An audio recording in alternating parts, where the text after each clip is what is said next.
Welcome to Life Up channel. BSc miscellaneous এক্সামের যে year wise general studies পোর্শনের objective কোশ্চেনগুলোর সলিউশন এবং তার সঙ্গে সলিউশনের সঙ্গে সঙ্গে এক্সট্রা ইনফরমেশান দেওয়ার যে ভিডিও সিরিজটা, সেটা আগেরটা 2014 করা হয়েছে, এটা 2010 নিয়ে আমরা আজকে আরম্ভ করছি। তো 2010-এ দেখো প্রথমেই যেটা পার্ট 1, সেখানে দেখতেই পাচ্ছ এটা ইলাবোরেটিভ কোশ্চেন্স আছে। সুতরাং এই পোর্শনটা আমরা সলিউশনের দিকে যাব না। পার্ট টু যেটা সেখান থেকে আমরা যতখানি ডিটেলে সম্ভব সলিউশন করব এবং এক্সট্রা ইনফরমেশানগুলো দিতে থাকবো। তাহলে চলো পার্ট 2 প্রথম কোশ্চেনটা দেখে নাও। প্রথম কোশ্চেন দেখো, 6 question, what do the following abbreviation stand for. যেমন আগের দিন বলেছিলাম, তোমরা দেখতে পাচ্ছ যে অ্যাব্রিভিয়েশনটা কিন্তু আসছে। সুতরাং অ্যাব্রিভিয়েশনের ইম্পর্টেন্ট কোনগুলো না, ন্যাশনাল ইন্টারন্যাশনাল অর্গানাইজেশনগুলো যে স্কিমগুলো চলছে এই ধরনের জায়গা থেকে কিন্তু কিছু না কিছু অ্যাব্রিভিয়েশন তোমরা এক্সপেক্ট করতেই পারো। যেমন এখানে কি এসছে দেখো, এখানে এসছে নাডা। নাডা কি না, national anti doping agency. WGC world golf championship বা ওয়ার্ল্ড গোল্ড কাউন্সিল, দুটোই হতে পারে, দুটোর যে কোনো একটা লিখলেই কিন্তু নাম্বার সেখানে আসবে। 3 নাম্বারটা দেখো, ওইসিডির ফুল ফর্ম কি না, organisation for economic cooperation and development. পরেরটা 4-এরটা দেখে নাও, NUTP national urban transport policy. 5-এরটা কি না, NRH national rural health mission.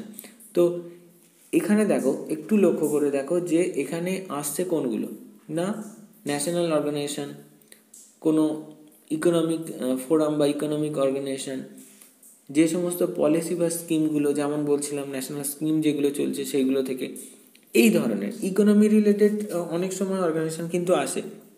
যেমন ধরো GATT, গ্যাটের ফুল ফর্ম কি না, general agreement on tariff and trade, এই ধরনের। বা হাডকো, housing and urban development cooperation. IDBI industrial development bank of India.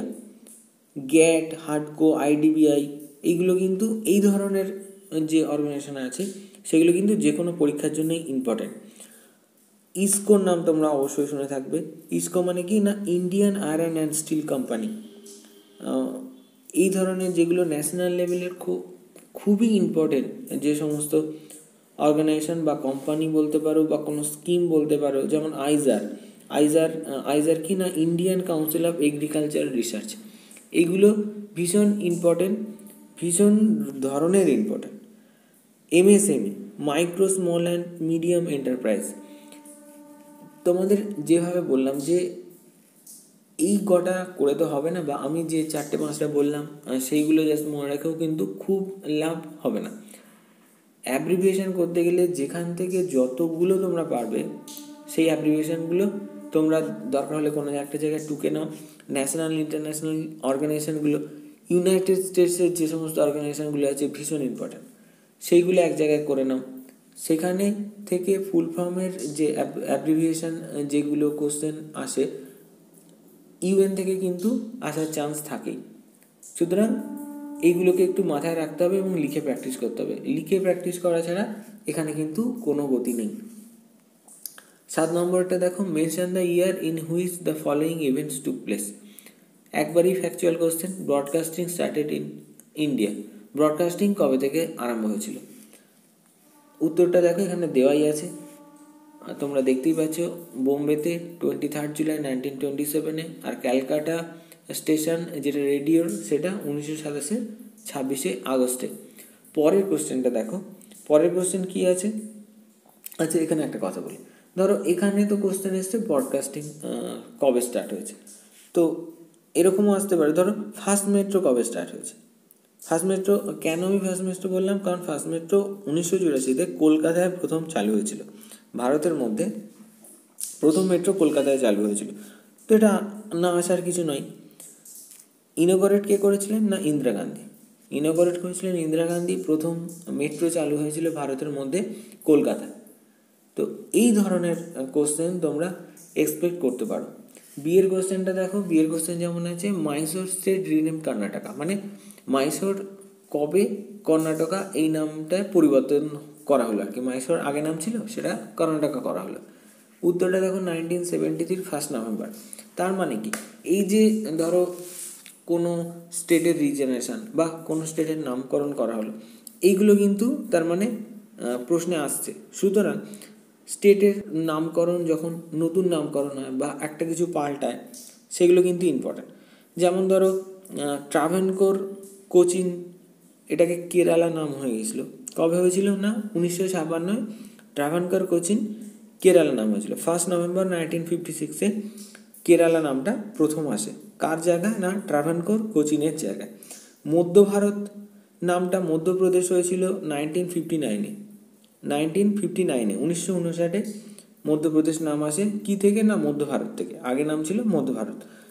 Recently 2007 Uttarakhand, আগে ছিল উত্তরাঞ্চল, সেখান থেকে হয়ে গেল উত্তরাখণ্ড।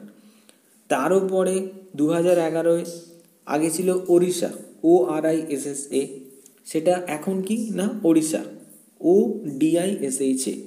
এই তো গেল ধরো স্টেটের। একইভাবে ধরো কোনো একটা পার্টিকুলার সিটির নামও চেঞ্জ প্রচুর হয়, স্টেট কম চেঞ্জ হয়। যেমন ধরো বরোদা এখন ভাদোদারা, এখন অবশ্য নয় 1974 থেকে। বোম্বেটা মুম্বাই, সবাই জানো এটা 1995। আর একটু পরে কোচি 1996 এটা হয়েছিল। ম্যাড্রাস 1996 ম্যাড্রাস থেকে হয়ে গেল চেন্নাই। ক্যালকাটা কলকাতা 2001 হয়েছিল, এটাও মাথায় রাখতে পারো।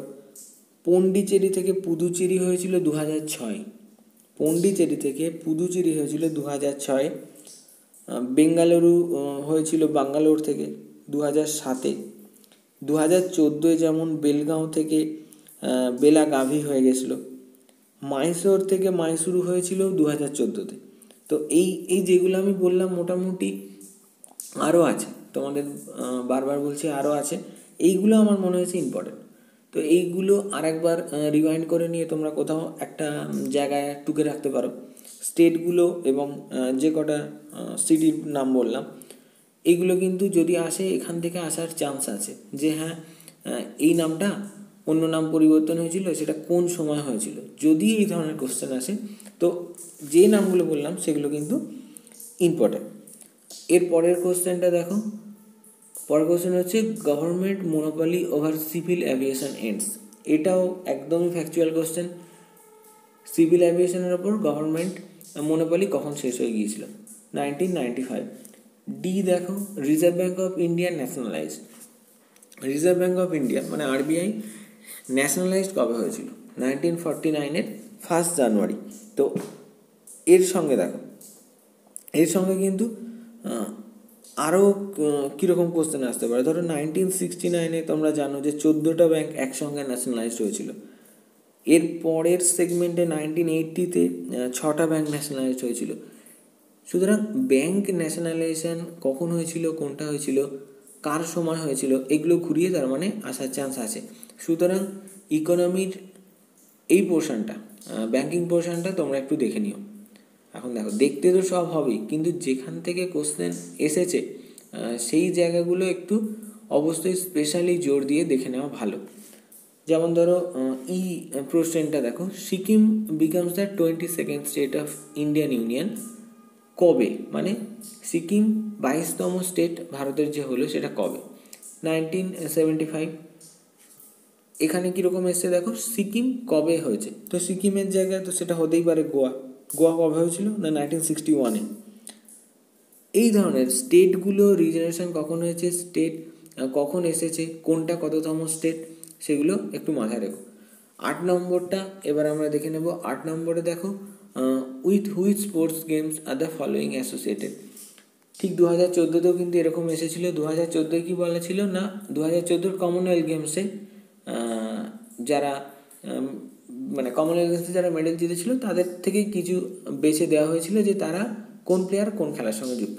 এখানেও দেখো তুলনামূলকভাবে কিন্তু এইখানের নামগুলো দেখে তোমরা অনেক বেশি সড়গড় হয়তো থাকবে।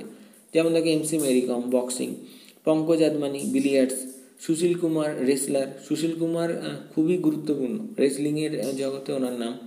সূর্যশেখর গাঙ্গুলি আমাদের ওয়েস্ট বেঙ্গলের চেস, দাবা।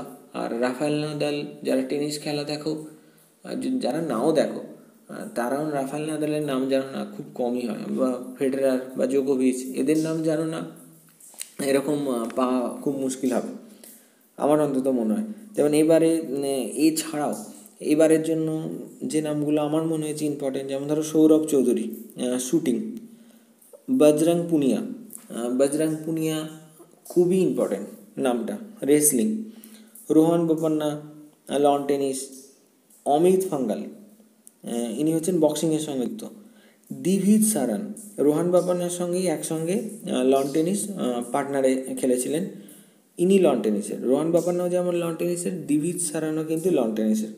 এই ধরনের যারা একটু গুরুত্বপূর্ণ নাম, এগুলো কিন্তু তোমাদের মাথায় একটু রাখতে হবে। 9 কোশ্চেনটা এবার আমরা দেখব। Which government restricted access to the social networking site Facebook in মন্ত্রণালয়? কোন গভর্নমেন্ট মন্ত্রণালয়ের নেটওয়ার্কিং সাইট ফেসবুককে রেস্ট্রিক্ট করে দিয়েছে? তো এটা সেই সময় 2010-এর কোশ্চেন, বুঝতেই পারছো এটা কারেন্ট অ্যাফেয়ার্স থেকে সরাসরি তুলে দেওয়া। সেই সময় মহারাষ্ট্র গভর্নমেন্ট করেছিল। পরের কোশ্চেনটা আমরা দেখে নেব। What is India's rank according to the world green index? এটা 2018-এর উত্তরটা দেওয়া আছে, 177। এই ধরনের ইন্ডেক্সগুলো কিন্তু, ইন্ডেক্সে ভারতের র্যাঙ্ক কিন্তু ইম্পর্টেন্ট। যেমন ধরো HDI 130, global innovation index 57, world inequality index 147। সুতরাং বুঝতেই পারছো ইন্ডেক্সগুলো কিন্তু ইম্পর্টেন্ট।